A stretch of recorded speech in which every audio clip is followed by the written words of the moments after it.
સુરેન્દ્રનગર જિલ્લા ચોટીલાના deputy collector ST. Makwana અને તેમની ટીમ દ્વારા ગેરકાયદેસર કોલસાના કુવા પુનઃ ચાલુ થયેલ નથી તે ચકાસણી કરવામાં આવી હતી।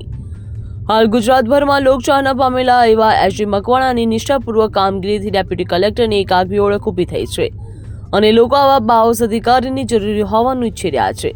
ત્યારે ગત મોડી રાત્રે 2 વાગ્યાના અરસામાં ડેપ્યુટી કલેક્ટર એસ.ટી. મકવાણા અને તેમની ટીમ દ્વારા મૂડી તાલુકાના આશુદ્રાળી અને થાનગઢ તાલુકાના નળખંભા ગામમાં ખાનગી માલિકીની જમીનમાં અગાઉ બંધ કરવામાં આવેલા ગેરકાયદેસર કોલસાના કુવાઓ પુનઃ ચાલુ થયેલ નથી તે અંગે ચકાસણી અને ખાતરી કરી હતી। તેમજ આ કોઈ પણ ગેરકાયદેસર કોલસાનો કુવો ચાલુ હાલતમાં મળી આવતા નથી તેની પણ ચકાસણી કરી હતી।